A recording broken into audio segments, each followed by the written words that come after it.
Baseball is back. Oh, what a rough week with no baseball games. Cincinnati Reds return to the field for the second half. And the big question is, who can we expect to have the biggest turnaround? Is it Will Benson or is it someone else? We're going to tell you on this live edition of Locked On Reds.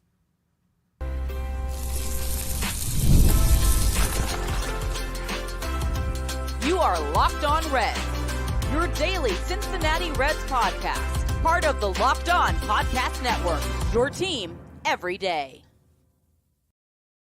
Welcome into Locked On Reds. My name is Jeff Carr. His name is Steve Offenbaker, and we are lifelong Cincinnati Reds fans that combined have like 12 years of experience just podcasting about this wonderful baseball team. I want to thank you for making Locked On Reds part of your day. We are part of the Locked On Podcast Network, your team every single day. Shout out to our everydayers out there right now. If you are an everydayer checking out today's live show, I want to thank you so much for doing so. Jump down into the comments section.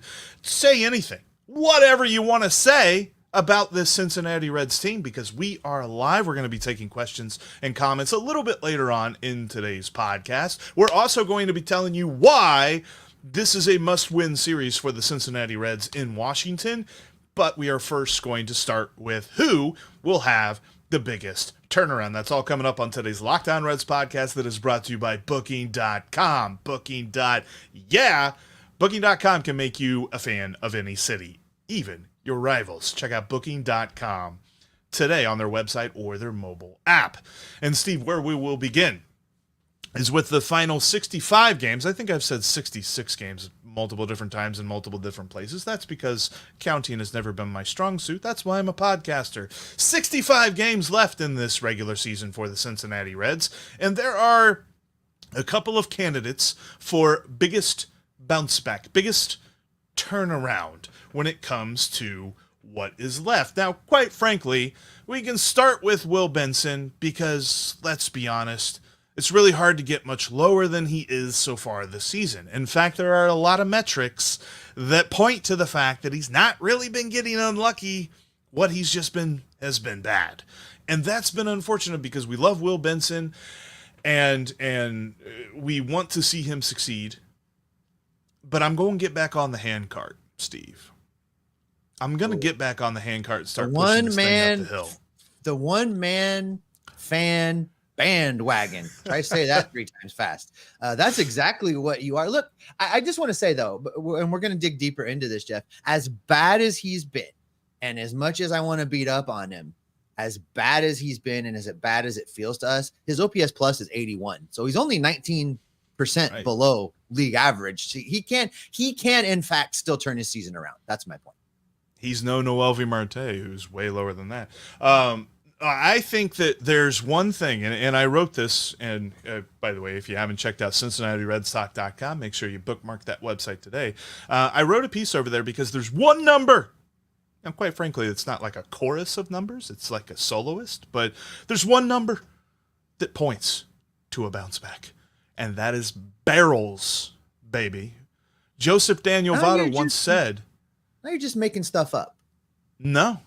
Joseph Daniel Votto once said that is his favorite stat, the barrels. He loves to get the barrels. You know who gets the barrels? Will Benson gets the barrels. He's actually top 45. He's 45th in all of Major League Baseball in barrel percentage.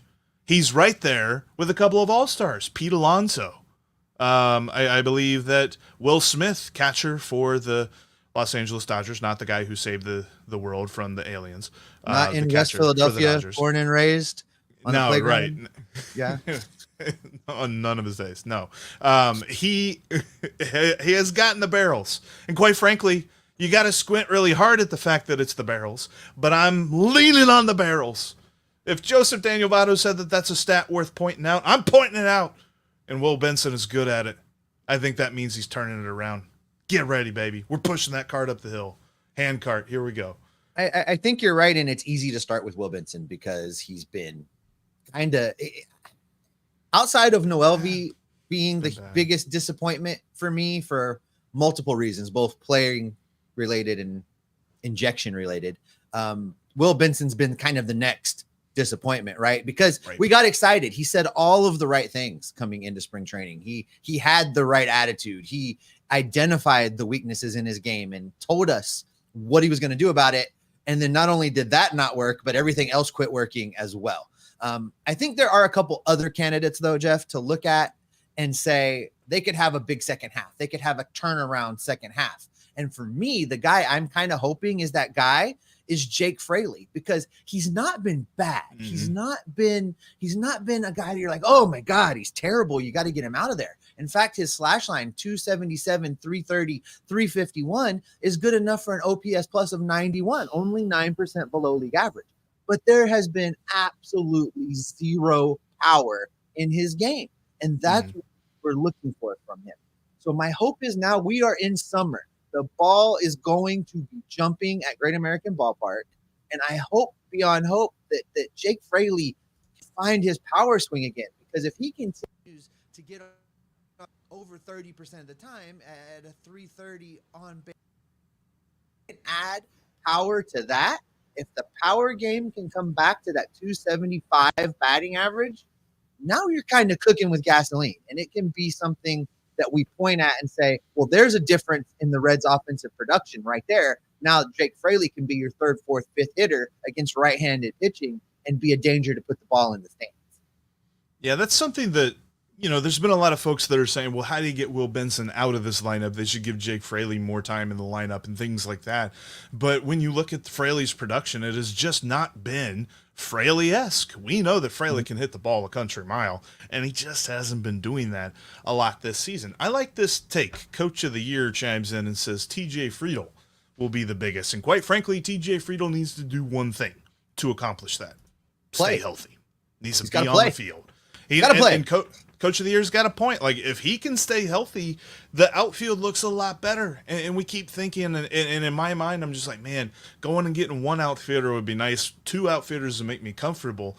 But that second outfielder could simply just be TJ Friedl, because I kind of have gotten to the point mentally where I've not forgotten about him, but low-key not counting on him because he keeps getting hurt. And I understand that's not because he's injury prone. It's not because he's re-injuring the same injury. But the reason that he keeps getting hurt is because he plays hard. And as much as we want to deify hard-playing players, those guys get hurt because they're going at 150 miles an hour all the time.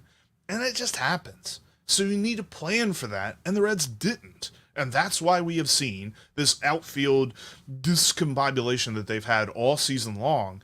And hopefully TJ Friedl can be healthy, because he will be a very big key to whether or not this team can get back into the playoff race like we believe that they can. I still want a right-handed power bat, Jeff. I want to be clear. They need to go get somebody. And I am sure that's going to be a talking point here later in the Q&A. And I think we've kind of narrowed in that the biggest turnaround has to occur in the outfield. There's really, looking at the infield, the infield is what the infield is. Which absent. Go ahead. You know what happened? The savior of the outfield, he's back. Stuart Fairchild is off the IL. Oh boy. I just am really sad that the Edwin Rios era is over so quickly. Gone too soon. It's gone too soon. We haven't talked about Rhys Hines.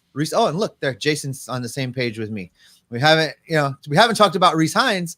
He's clearly not going to continue to hit at the pace that he is hit at. He is not going to have a 400 plus on base percentage. That's not going to happen.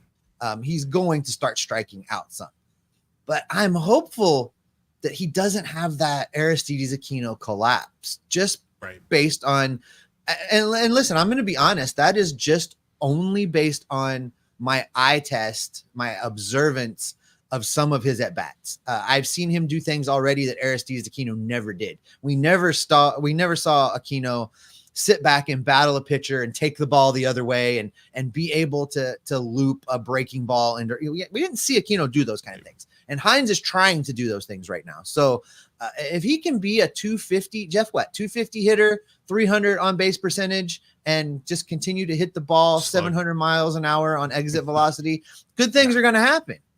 Yeah, I think so too. And I give him a little bit more leeway before we start worrying about what he's going to turn into, because quite frankly, he has been so good, but it was so surprising. Like, I did not expect this from Rhys Hines, and I don't try to begrudge him that and ascribe him some sort of, quick flame out just as quickly as he showed up.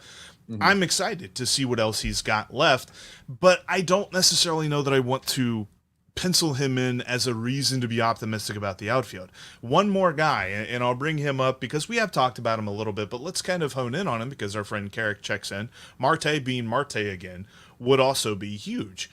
I think, if you think about this, Steve, Marte getting back to what he was, and quite frankly it was a small sample size, but getting back to what we saw at the end of last season would help out the outfield, because that would free up Spencer Steer to go back to the outfield, because right now he's playing first base because they need him to play first base, because the infield has become a little bit of a mixed bag with Marte struggling and with the tendonitis that Jeimer Candelario is going through. I purposely, I didn't list Marte as a big turnaround guy because, quite frankly, Jeff, I think he needs to be in Louisville. I don't think that turnaround is going to happen at the big league level. He was not ready to be called up. I think he needs to be sent down, get his head cleared, get back to doing for him to get back to being Marte, he needs to get back to doing the things that he was doing. And I don't think he's going to find that struggling at third base for the Cincinnati Reds. He needs to go down and push a reset button and kind of get it right. Problem is, who do you bring up? What do you have? I don't know that there's an answer to that. Maybe Matt McLain comes back sooner. Probably not. So we may just have to ride with what we got. But I do not predict a big turnaround for Noelvi Marte unless he can be sent down and clear his head. And I don't see it happening any other way.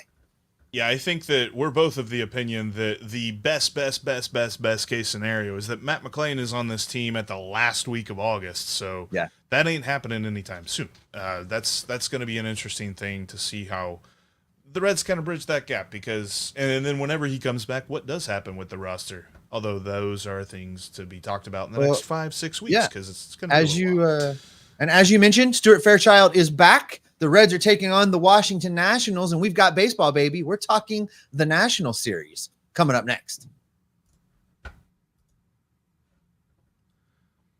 Today's episode of Locked On Reds is brought to you by Booking.com. Booking.yeah, with baseball season restarting here after the All-Star break, you can follow along with the Reds, and you can book your hotels easily with Booking.com. Have you always wanted to go on the road with the Reds? Are you going to go to DC? You going to be like me, go to Atlanta? Booking.com makes it so easy, because all you have to do is you search the name of the baseball stadium that the Reds are going to, and you'll find hotels, condominiums, resorts, all kinds of great things that are close by. That way you don't have to go that far. They might even be walking distance in some cases. Booking.com makes it so easy to explore a new city, even if it's a city of your rivals. Check out Booking.com today. Go to the website for Booking.com or get in the Booking.com app. They make it so easy to explore some new cities. You might find you like them, even if they're your rival cities. That's Booking.com.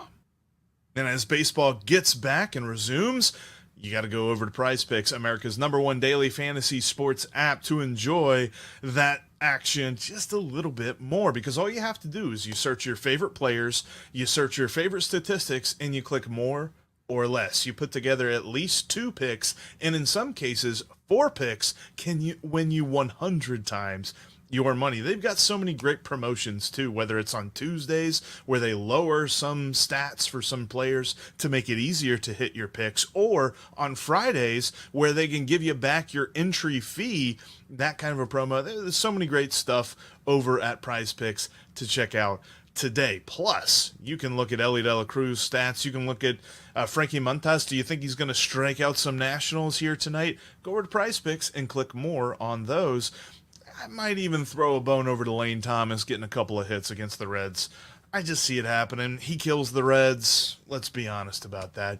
Probably be a good idea to throw in your Prize Picks tonight.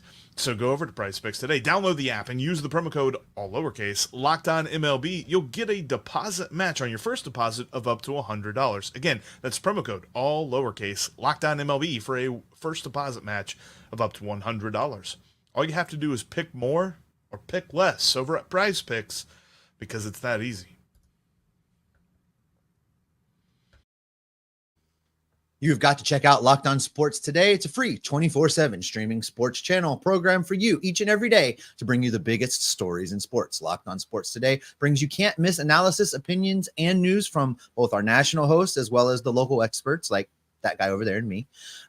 It streams 24/7 on YouTube or for free on the Amazon Fire TV channels app, part of the Locked On Podcast Network, your team every day. All right, Jeff, before we jump into the covering the national series, there was a comment that came through. Let me see if I can find it, about sending Marte down.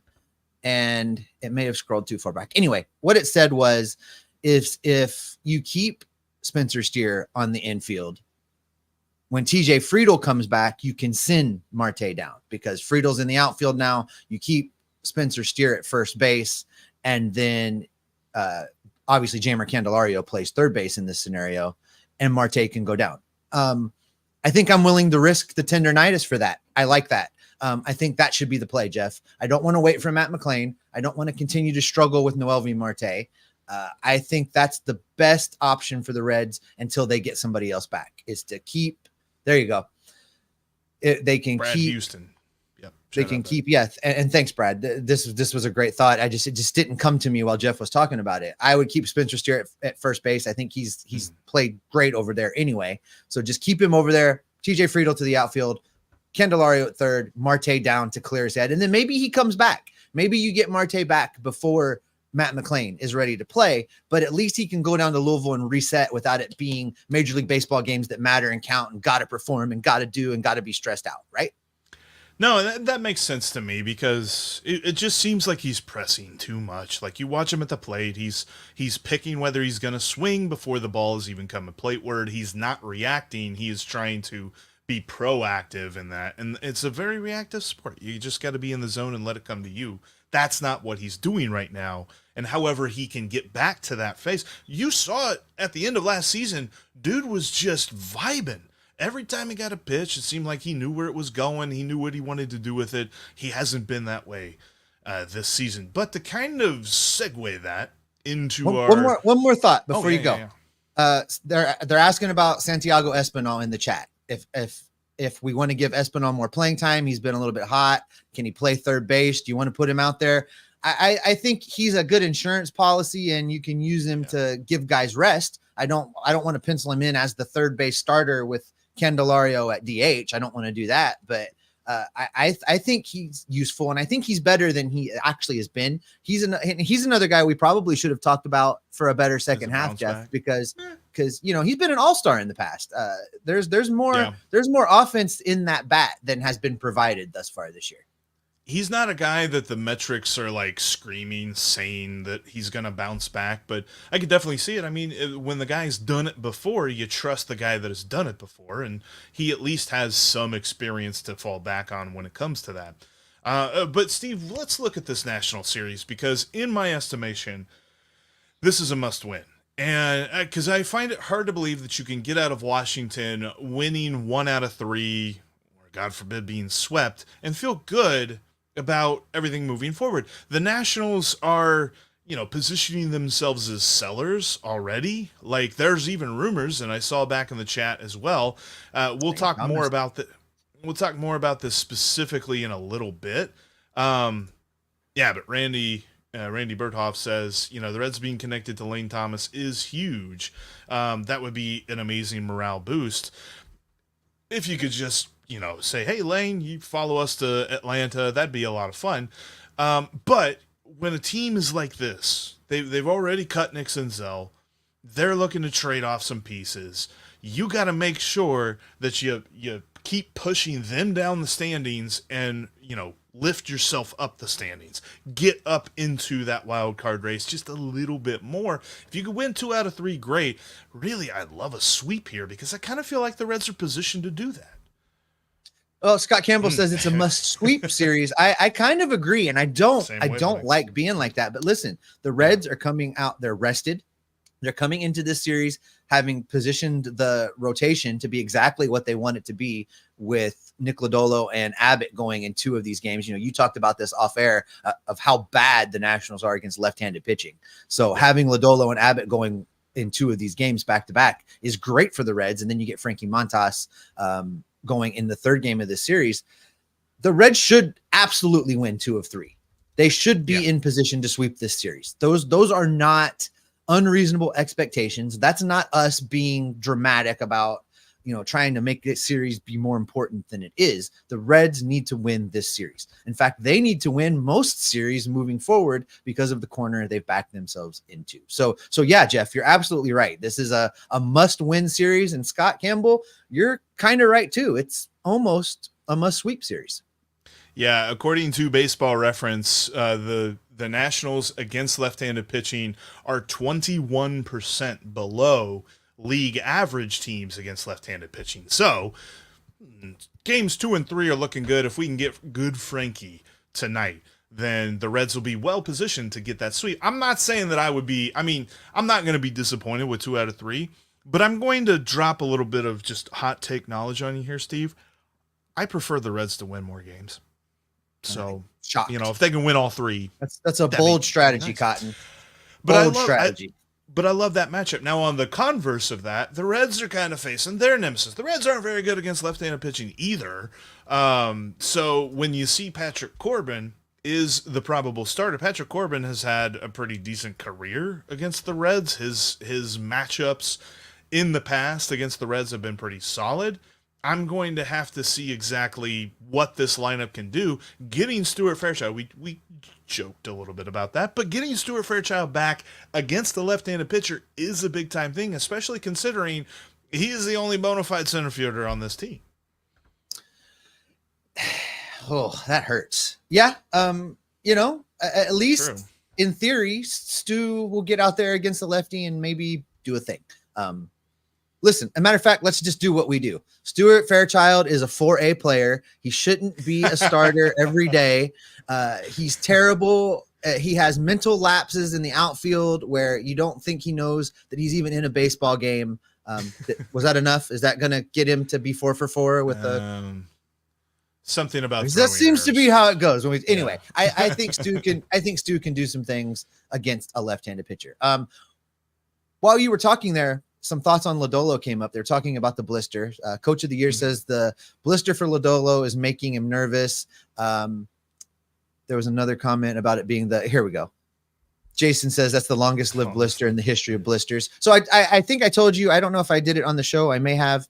I talked to Chris Wells about this, about ways to mitigate the blisters. Chris said that, you know, once you have a blister, it's prone to having a reoccurrence of the blister, that they back in the day tried like the new skin that you could put on, but it was peeling, kind of like Dermabond or super glue.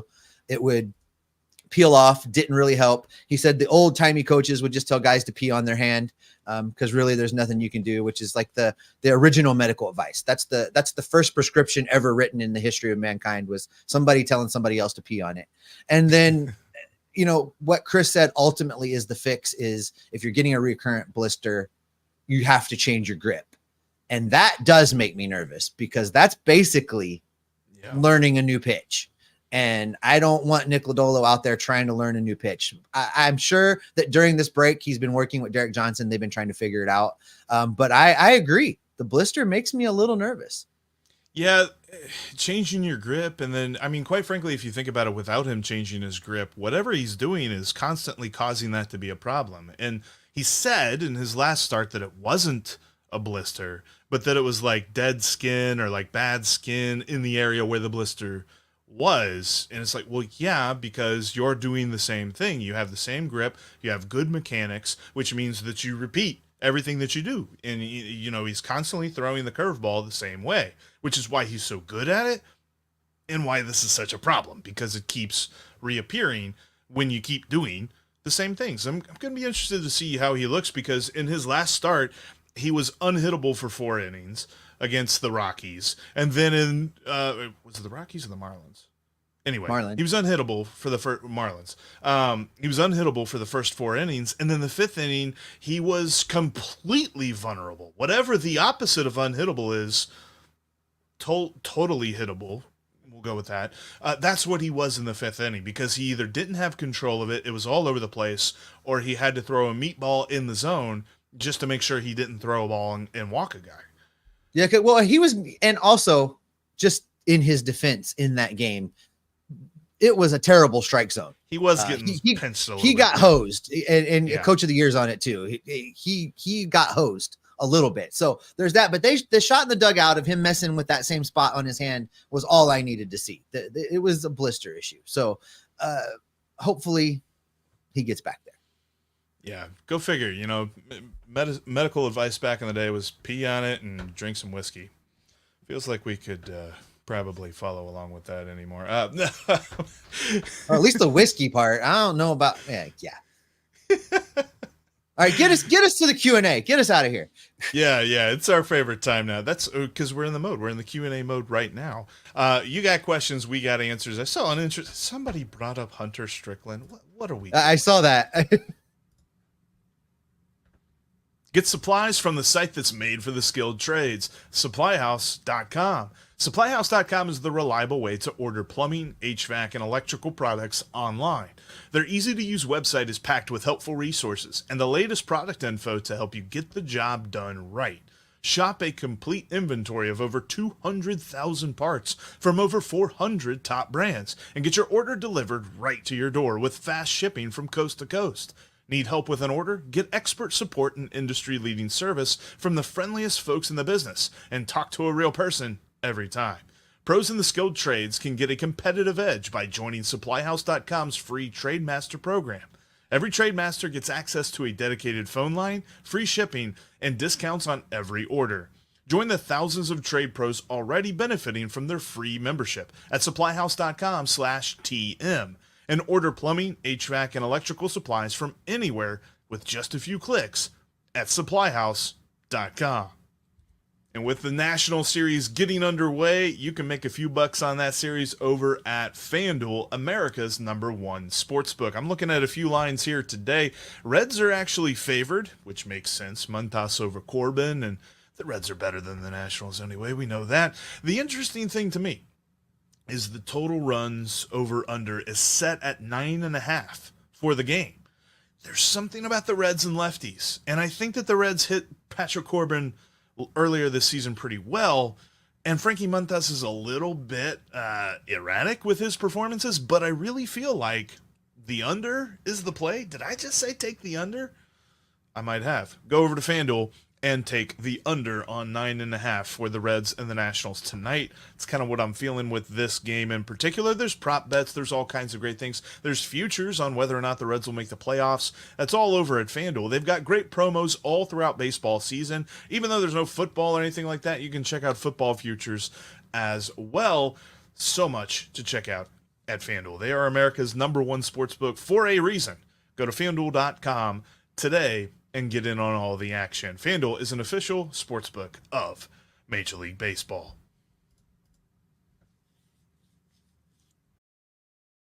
Take you the can catch under. I didn't know you knew those words. Take the under. I'm feeling it. You can catch every pitch of the Reds taking the under tonight and the hometown broadcast on SiriusXM. Just download the SXM app, take it wherever you go, and search the word Reds. Also, make sure you check out CincinnatiRedstock.com. Bookmark that today. I mentioned that earlier on in the show. A lot of great folks writing about the Reds over there. James Rapine, myself, Greg Kuffner. A lot of great written content about your Cincinnati Reds at CincinnatiRedstock.com. All right, Steve, let's jump into these questions. I would like to acknowledge the person that said the Hunter Strickland thing. We're not going to throw that up on the screen because that's Here, we'll go with word. Carrie asking if a blister starts to irritate, could they just apply numbing spray? And foreign substances on the hand are frowned upon these days, Carrie. I think they probably would call that a substance to be banned. Could Could you inject some lidocaine in there and numb it up? Maybe. But the problem is the pitchers have to be able to feel the ball, to feel the grip, to know they've got it in the right place. So if you numb it, you're still probably changing the grip, which is also the fix, and you just change the grip. So I don't know that they could spray anything on there or numb it in any way. It's a good question. Maybe I'll ask Chris next time I talk to him and see what he thinks about the impacts of numbing the area. Ronnie talking about Fairchild.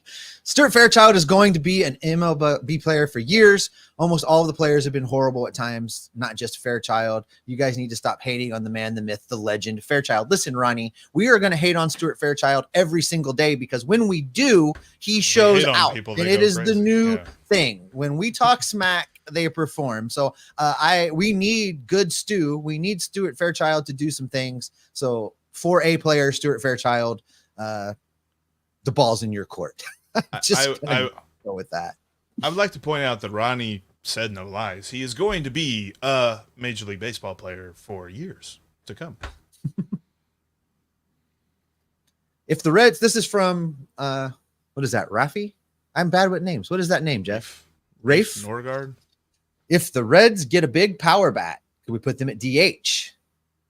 That could be what sends Marte down. That could be Brent Rooker. The only thing is, like, I wonder about this tendonitis with Candelario. Like, all we heard, the last time that we heard about the tendonitis was from David Bell, and he was saying it's not getting better, so we've got to manage it differently and all this other stuff. And tendonitis isn't exactly the thing that goes away. I know you've said this before. It's not like something that just like, okay, like 2 days and you're good. Like, yeah, I don't really see that being a big issue, though. Jason says, can we all hate on Reese and Ellie then? Yeah. Terrible. They're all terrible. It should be sent to AAA. Wasn't that the thing? Ellie should be sent to AAA. Some of you people had those takes. None of us. I remember. None of us said that, but some of those guys, some of you saw it. No, should have saved it. Should have saved it.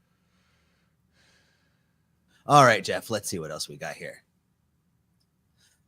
Sorry, my clicker's not working. This is from Tanner. How do we feel about Hines' outfield play so far? Is he a long-term DH option, or if he continues to play well, is he an everyday outfielder? If the hitting's there, he's defensively fine in right field, and he's got a big arm. I mean, he was a third baseman. He's got a good arm. So defensively, I think he's fine. And he'll get better the more he plays, but defensively, I think he's fine. It's really about the bat. Yeah, I think that the Reds saw this, 3 years ago. When he got to Dayton, they moved him from the infield to the outfield because part of it was his infield defense wasn't very good, but also on the same part of this, they're like, okay, the bat could be amazing in the future, so let's figure out somewhere else to play him. I think that he's fine in the corner outfield. You're never going to ask him to be a big rangy defender. You just want him to throw well. It is funny that the thing that is just burned on my mind was his first throw. You remember when he makes the catch and then he like throws it into third base and he misses the cutoff man and he misses third base by like a couple of feet. And you're like, okay there, Tiger. Easy there, man. Easy. Yeah, I turned to the person sitting next to me. I was at that game, and we both said to each other, what the hell was he doing? Yeah. It's like, look, I can throw it.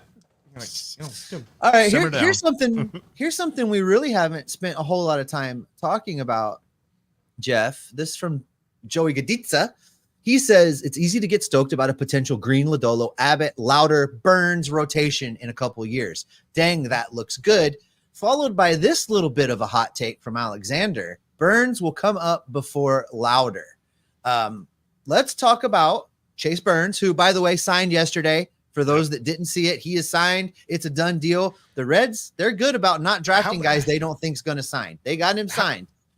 How about the Reds signing their first-round pick before the Bengals signed their first-round pick? That's something. That's a story. James Rapine, we need an update, James Rapine. I know you're listening.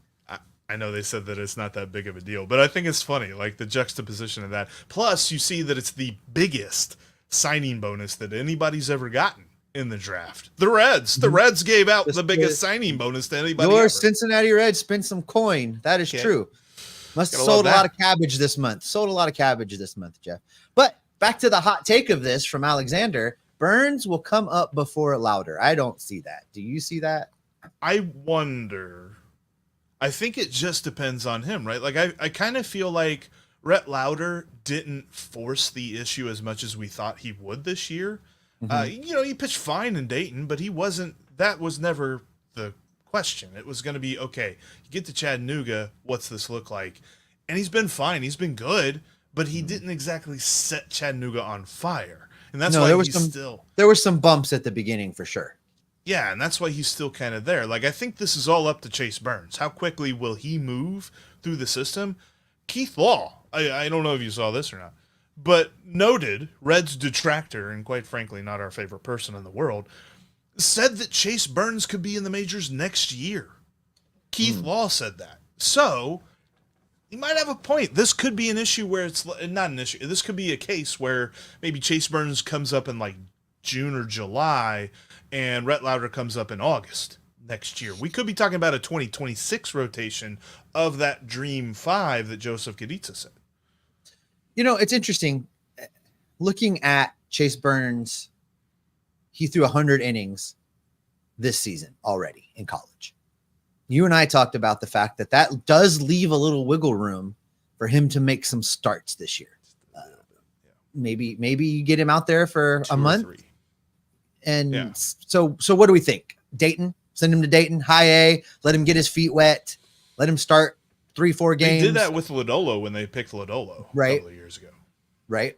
So that would answer this. I think that would go a long way in answering this question. Like, what does he do? How does he fare dropping into a Major League Baseball or a minor league baseball season rather, where the guys are all fired up, tuned up, in their groove, and he comes in as the new guy? I'd be interested to see what that looks like. We'll have to circle. We'll have to revisit this if Chase Burns starts pitching in the minors this year. It'd be interesting. And I think Rhett Louder is going to make some noise for the rotation next season. He's going to compete for a spot in the rotation in spring training. We figured out where the bonus money for Chase Burns came from. The Griffey money. Brilliant, Debbie. Said. Yep. They're already reinvesting. See, non-profit organization, just like they say. Sorry, zero. Whatever the line was. I forget what the line was. Nick says, "Who do you think so far is the spark for this team?" That he's a huge Steer fan. That's an interesting question, right? It's got to be Jonathan India and Ellie. Those are your answers, I think. Yeah. And the two best performers of the first half of the season. That was Matt McLean last year, and that's who we expected it to be this year. The spark, the driver. TJ Friedl was a guy that could have been that guy. Injuries also derailed him. So I think it's what India has done in his resurgence and what Ellie is doing in his development. Those are the sparks in the lineup, and hopefully helps to bring everybody along with them. Yeah, I think the only issue with picking Steer on that, Steer's been interesting because he kind of has had a little bit of a down beginning to the year. Like his first 2 months, he was pretty quiet. Like I know he had that amazing grand slam in Philadelphia, and we were thinking, oh man, it's amazing to have him on this team. And we were right. I mean, it's amazing to have Spencer Steer. Think about that trade again. I just love that trade. Spencer Steer and CES and one half of the Will Benson trade for Tyler Mahle. What a fantastic trade that was. But Spencer Steer has not been bad enough that we were reporting, oh my gosh, this is the worst guy on the lineup. But he also hasn't been good enough that he's been the best guy. Honestly, he's constantly been in the middle. And even when he's been the best whenever Ellie was going or Reese Hines was going. So he was kind of able to still be in the background a little bit, even of the successful bunch. So I kind of look at him that he is exactly what he said. He's exactly what we both said he is. He is the glue of this team. He's the mashed potatoes of this team. He is everything that holds this team together without being the spark or the star or the guy that's in front of everybody, because he doesn't have to be. And I think that's what has been most impressive about him this year. Yeah, that's why I labeled him the most important player. I didn't say he was the MVP. He's not the most valuable guy. He's not going to win an award. But Spencer Steer is the most important guy on this team because of his flexibility, his consistency, the fact that he's just out there every day, his blue-collar work ethic that we love in Cincinnati. For all those reasons, I think he's the most important guy on the team for sure. Josh checks in. Yeah. Go ahead. Go ahead. You go ahead with Josh. Go ahead. I got one. Josh checks in and says, does Rece Hines' emergence make it, and I'm going to circle back to that word, does Rece Hines' emergence make it more difficult to go out and get an outfielder, though? I doubt anyone wants Will or Jake right now, so it feels like it would be prospects and then DFAing one of those guys. I don't think it makes it harder, and I also don't think Rece Hines has emerged. We've not seen near enough of Rece Hines. I'm hopeful. I'm encouraged. I'm excited. But no, what Rece Hines is doing right now should have zero impact on what the Reds do. The real question, Josh, is were they going to go out and get an outfielder anyway? If that was the plan, if Nick Krall has been working the phones and talking to the Nationals or talking to the A's and really was trying to go get a right-handed outfielder, those plans should remain unchanged, because even with Rece Hines, the outfield group that they have right now is terrible. You got to go get a guy. So we'll know. If they don't make a move, it's because they never were going to make a move. It's not because Rece Hines is here. And to the second point of his comment, would they have to DFA one of those? They don't. Both those guys have options, so they'd be able to send them down to AAA, without any issue. I think it would be Benson over Fraley. They would keep Fraley up in the majors if they go out and they get somebody, which I desperately want them to do. There's something that I kind of want to address for just a moment, because I've seen a few comments about this, and it's worth kind of pointing out. I've seen some folks asking, is CES going to be back, and is he going to be a big bounce back guy? Olivia Joseph says, talk about CES. CES had his surgery, and it was a successful surgery to repair the ligament damage in his wrist that he had all along, according to David Bell. But it was a successful surgery on July 11th, 3-month recovery period. That's 3-month recovery, 3 months before they talk about a rehab, 3 months from July 11th. That puts it in October. He's done for the rest of the year. We'll see him in Goodyear for spring training next year. Yeah, which is a bummer, but hopefully we get good CES back in 2025. Hopefully so. Our buddy Carrick Melvin, man, he is dedicated to his guys, and he has been talking about Julian Aguiar. Say it. Aguiar. Julian Aguiar. Thank you. Yeah. Julian Aguiar. I gotta get better with names, Jeff. I just read them and my tongue disconnects from my head. I don't know. At any rate, Carrick thinks he'll be up next. What do you think? I wonder if he's right, and I wonder if that's on Tuesday. I know that the Reds don't really want to debut guys on the road, but Julian Aguiar has had a pretty good season, and he continues to look like the minor league pitcher of the year that the Reds had. That he won that title after last season. I kind of wonder if they give him a look, because sure, you could go with a bullpen day, but depending on how much of the bullpen works in Washington and what Hunter Green does on Monday, a bullpen day on Tuesday in Atlanta might not be that advisable. So is it Nick Martinez, or do they call up Julian Aguiar? The only thing would be who do you send down? What happens at that point? I don't know if that's if they send Tony Santillan down for that. But yeah, I think that could be an opportunity for Julian Aguiar to make his MLB debut on Tuesday. What's so funny says, I'm assuming Petty isn't in this conversation because he'll be part of an eventual Brent Rooker trade. I could see that. Chase Petty has to reinsert himself into the conversation, right? Yeah. He has been, he hasn't established himself. He hasn't seized the reins, so to speak. And meanwhile, the Reds are drafting top flight, top of the round, first round dudes that are getting a lot of press. So if Chase Petty wants to be in the conversation, he's going to have to kick that door down himself right now. No, I 100% agree on that. Plus, I saw this, and it was sent to me by one of our everydayers, Chris. It's a trade proposal. This is from a fan-cited article, so it's not necessarily a reporter or some kind of bona fide rumor. But I found the trade idea to be interesting. Brent Rooker to Cincinnati.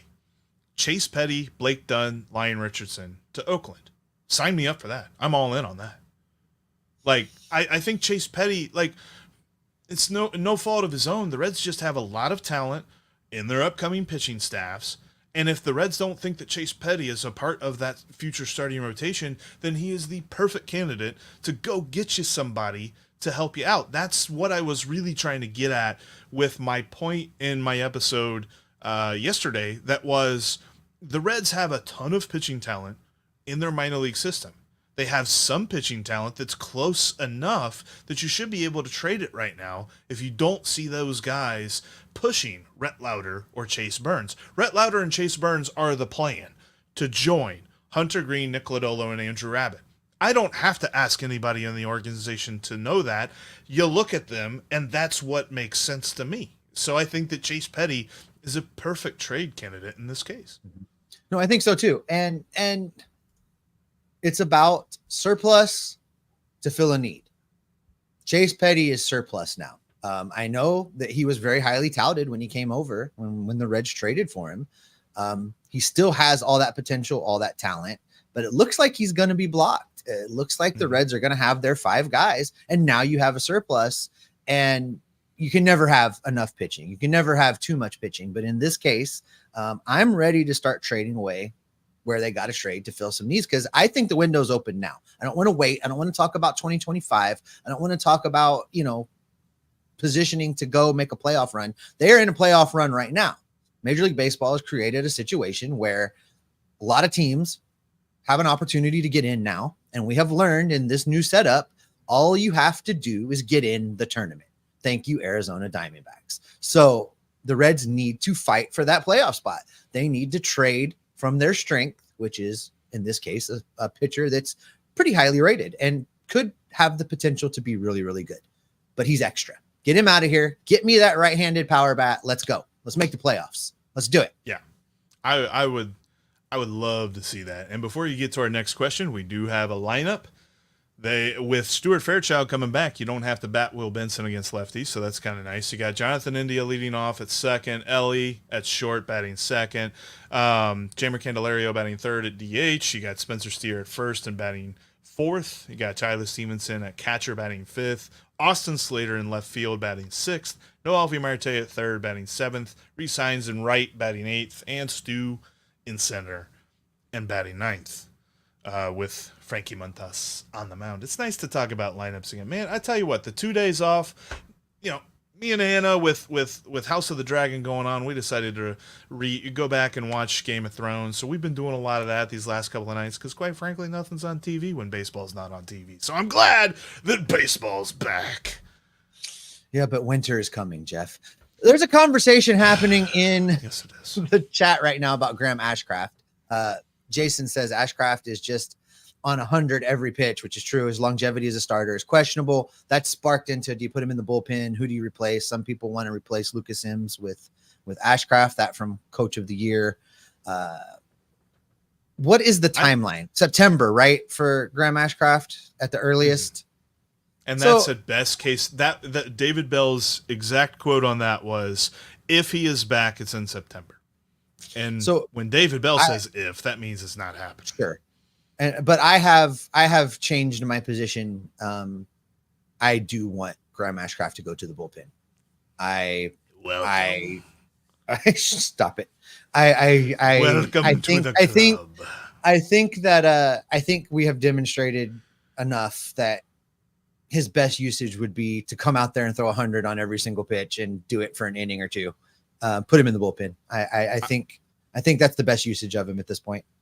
I think the best version of the Reds rotation was put up there by Joseph Kaditsa in the next couple of years, where it's too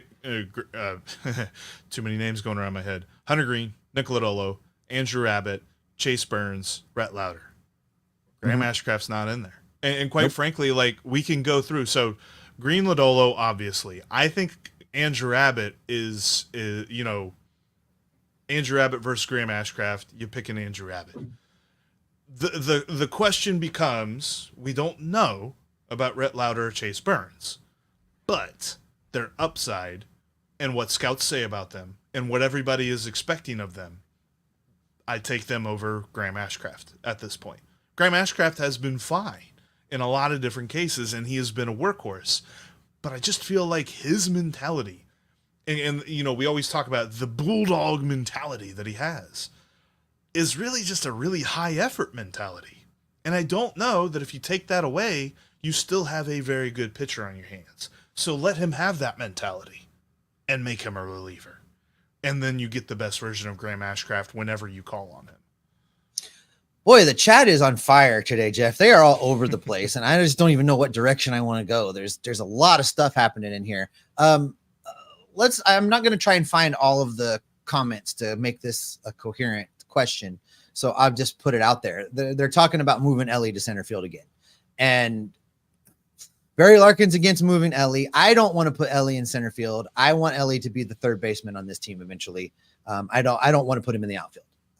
I did see that as somebody mentioned, they're like, whenever Matt McClain comes back to you, then do you move Ellie to the outfield? I think if they ever move out, if they ever do it, it will be over an off season. It will not be right then and there. I think they move the infield. If everything stays equal, if everyone stays healthy and Matt McClain comes back, I think you put Matt McClain at short, you put Ellie at third, and you leave India at second, because that frees you up the ability to send Marte down. And maybe he's already sent down at that point, and you can just still replacing Espinal. Right, and you can still play Spencer Steer at first base and Jamer Candelario at designated hitter. Everybody's in the lineup. That's probably your best defensive alignment that you can squeeze out of this situation, is if Ellie's at third, McClain's at second, or McClain's at short rather. You keep India where he's at, and there you go. That's your best defensive lineup. Kerry makes a good point that, Ellie's on pace for 7.5 Fangraphs or F-WAR. Where he's at, I don't think that changes if you move him to third. In fact, his metrics defensively at third were slightly better than they were at shortstop. But I don't think that means that they should just move him off shortstop just to do it. I think this is out of necessity to make sure you get everybody's bat in the lineup, and for the fact that there was a plan to have Jonathan India play either left field or first base to get his bat in the lineup. But that plan feels like that was years ago that they even thought about it. He only played a little bit of that in spring training, and then Matt McClain got hurt, and he was back to playing second base every day. So I don't think you could just restart that plan.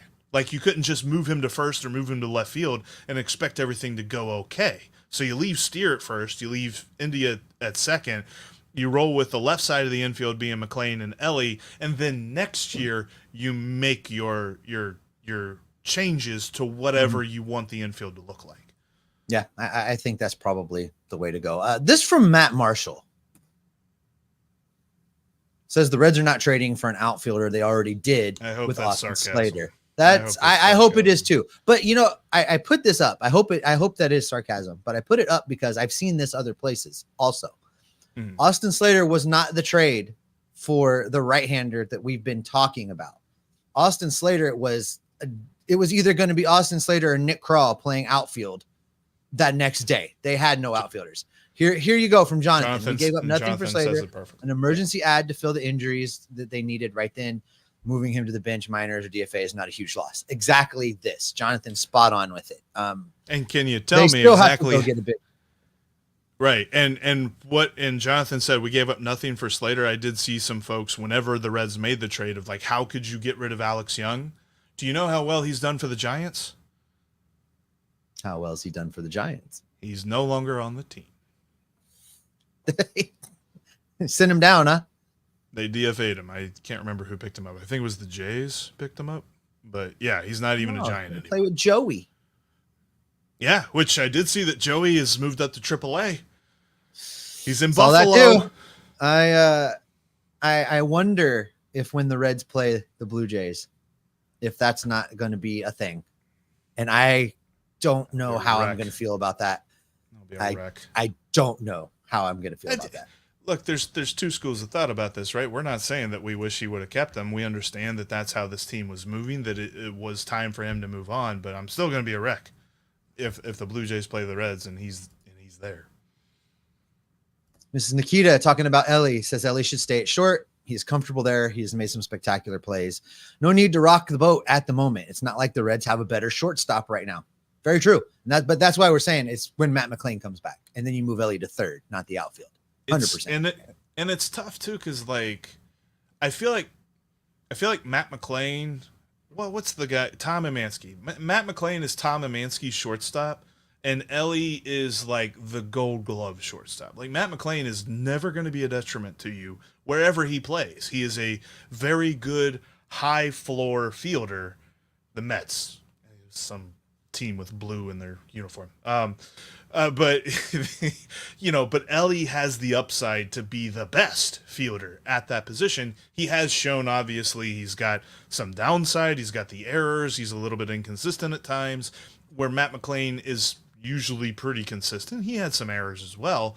But I think for the most part, you feel good wherever you put Matt McClain, but you know that when you put Ellie at a position, you know he has the ability to be the best player in the league at that position. I don't necessarily know that we have that same feeling with Matt McClain.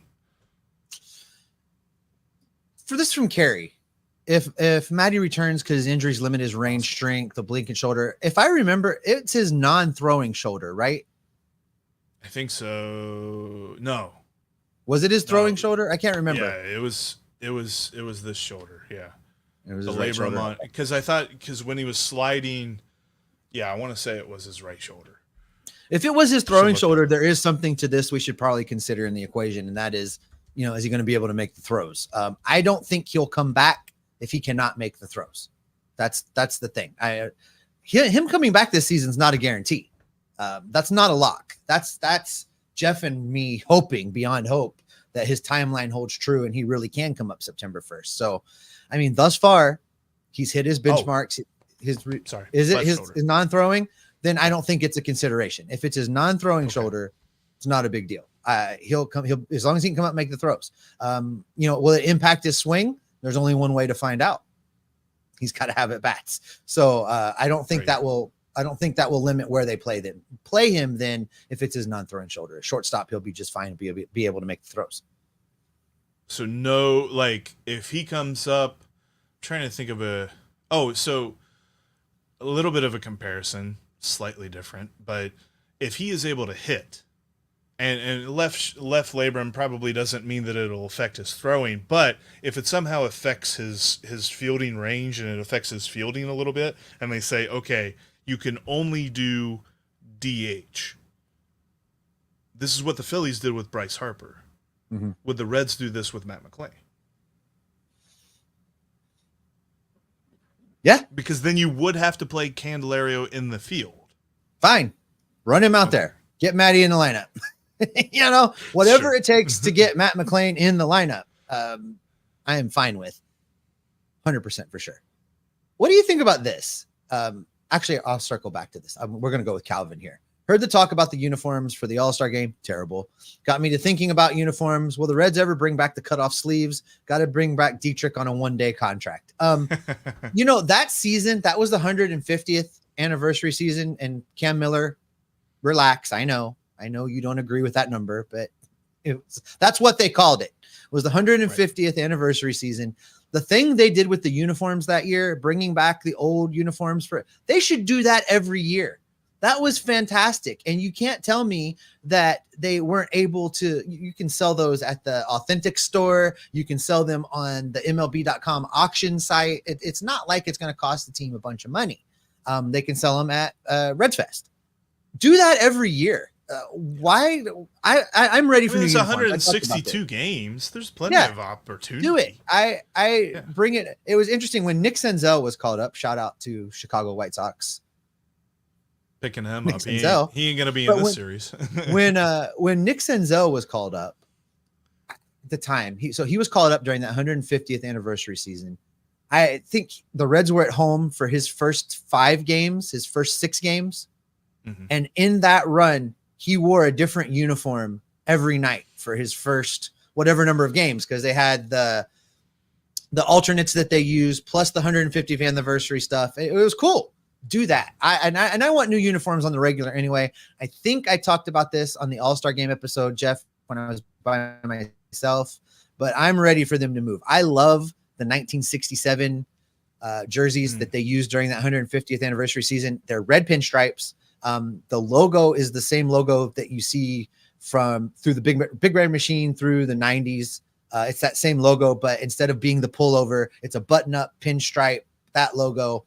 Give me that. I want that uniform. The Reds uniform is fine. It's okay. I'm ready for something different. I wouldn't mind something a little bit different myself. The point of bringing back, players just wearing their team uniforms in the All-Star game, that's a given for us. I think both of us are in agreement. Make sure you do that next year.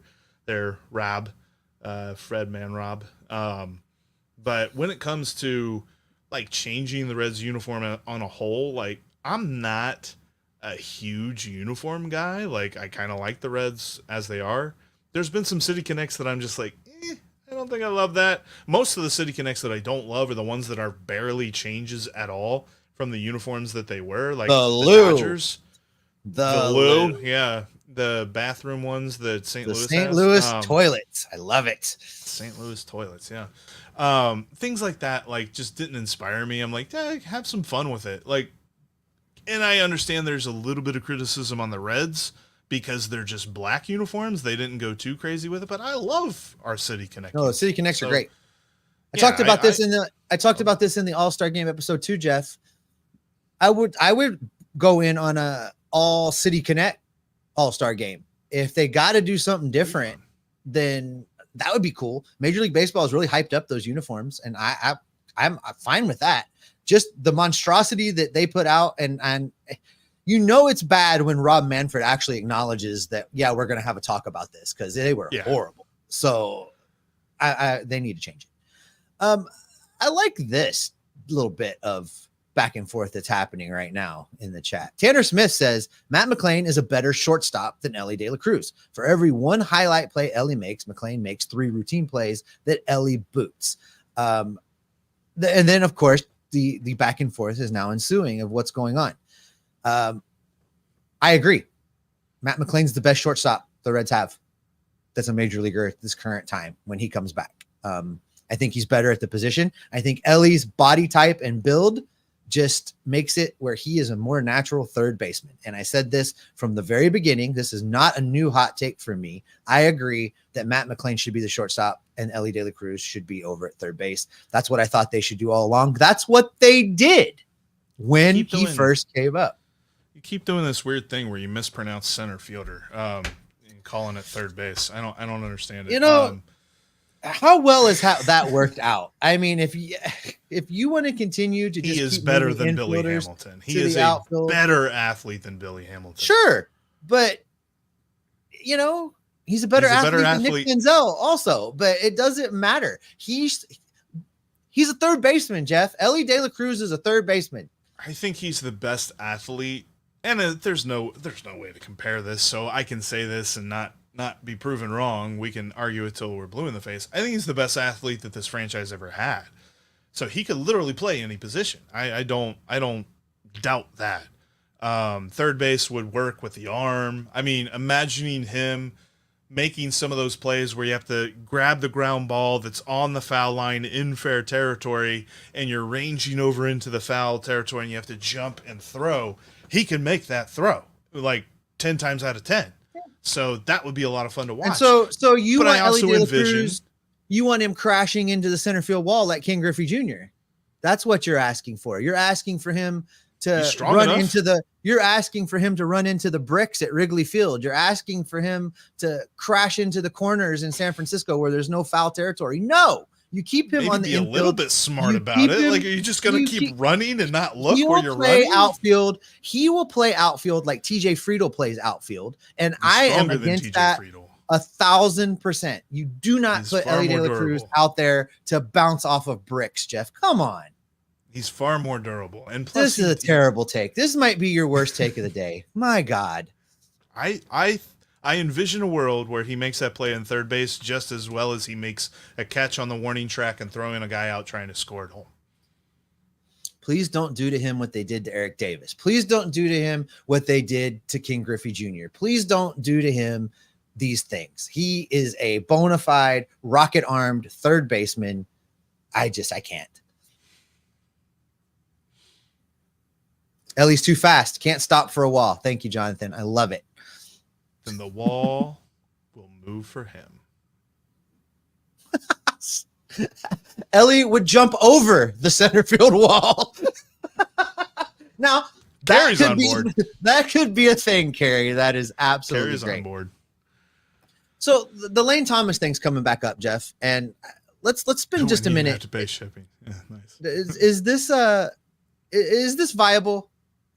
I mean, I know it's out there, but is it viable? We're in range. I mean, we're in target. We're in the targeting sensors range when it comes to making trades because you're after the draft. Like most general managers would tell you, like, yeah, after the draft's really when we get into this sort of thing. So draft's done. The Reds know they have a need. The Reds have known they've had a need for a long time now. That's why they went out and they desperately got Austin Slater, because it's clear that the Giants were just going to cut him anyway, since they cut the guy they got for him. But I think at the end of the day, like, it's all about what the Nationals are waiting for. And the Nationals are probably waiting for the price to go up, because as you get closer to the deadline, sellers get more. That's just how this works, because teams get more desperate and they push the offer envelope a little bit. And the Reds are not the only team that is talking to the Nationals about Lane Thomas. Pretty sure the Pirates are talking to the Nationals about Lane Thomas. Like, the Reds and the Pirates have very similar needs at this trade deadline. It's kind of weird and kind of annoying too. Like, there's a very good chance that both teams could go out and get an outfielder, and we just compare those trades and who got the better end of which bargain and all this other stuff. But there's also other teams out there that are going to be looking for outfield help too. Like, offense is down across the league. It's going to be kind of rough. And Miss Nikita, that's correct. There are only a few teams selling. Prices are going to be high for sure. Yep. All right, let's that's why I don't. By the way, that's why I don't think Luis Robert gets traded. That's my trade deadline not so hot take. I don't think Luis Robert gets traded. Let's end with this, where we've blown past the hour mark, and I'm sweating now after your Ellie De La Cruz take. So we're gonna wrap this up. But Scott Campbell asks, any word on where Reds Fest is going to be this coming off season? Jeff, I wanted to talk about this just for a second to say this. We don't know if there's going to be a Reds Fest. I would encourage anybody that cares about Reds Fest, fire off an email to the team. Tell them you don't care where it's going to be at. You just want to make sure that it happens. I'm scared they're just not going to do it. And I really like Reds Fest. I like the opportunity in the winter to get together with all the Reds fans and all those things. So I want them to have it. I don't care where. If it's got to be outside, I'll wear a coat. I don't care. I just want to have the thing. So there are some options. But Jeff, you know a little bit about this as far as some facilities that are available versus facilities that aren't, and what may not happen. Yeah, I talked to the folks that run the Sharonville Convention Center, because I thought they could be an option, and I thought I heard a rumor that the Reds had contacted them about setting something up, and they got back to me and responded, and this is actual, like, real stuff, not like me surmising, but I talked to the folks that ran it, and they said, they've done their due diligence, but this isn't something that is going to happen, because we just don't have enough space for them. I thought it could be viable because they actually moved. So Cincinnati Comic-Con is always at the Duke Energy Convention Center. They moved that to the Sharonville Convention Center this year. I wondered if maybe they did the same thing with the Reds. Last I heard, though, that's not the case. I think that they're going to figure something out. And my, just thinking about it and just guessing about it brain says that they could use Spooky Nook in Hamilton. That is a very big area and a very big indoor space that they could utilize. The parking would be an issue. But there is no place in Southwest Ohio, and this was something that the folks that run Sharonville Convention Center told me. They said there's no place in Southwest Ohio, really between here and Indianapolis, that provides them the indoor space and the parking requirements that Duke Energy has. So whatever they do, it's going to feel a little bit weird. But I got to believe that the Reds are going to get something done, because this is not just like the Reds are making profit off of this. Most of what they make on this goes to the Reds Community Fund. So this is about charity. This is about them giving back to the community. There's an added element to this that is not just a bunch of jerks like us getting together and talking about the Reds in December. There is a community element to this. So I believe that they will get it done, but it's not going to be at Sharonville, and I'm not necessarily sure as to where they will go. My hope is that they go to, Spooky Nook, but partially that's because I live there close. Coach of the Year says, Jeff, have it on your Jeff estate. Stock. We'll have Jeff Stock. Listen, I wanted to talk about that for just a second because contact the team, email the team, tell them you want Reds Fest. We want Reds Fest. And that is where we're going to wrap it up today, folks. Thanks for hanging with us for an hour talking Reds baseball. We appreciate it. We love talking Reds baseball with you everydayers. Coming up next week, we will break down what we hope is a Washington Nationals series victory for the Reds. Reds sweeping the Nationals, moving on into the second half, air quotes, of the season. In the meantime, if something big breaks, we'll be back in your feed because we're going to keep you locked on Reds every single day. Helps if I have the end screen pulled up. Oh, here we go. Solid work, Jeff. Solid work. Thank you. Terrible takes, though.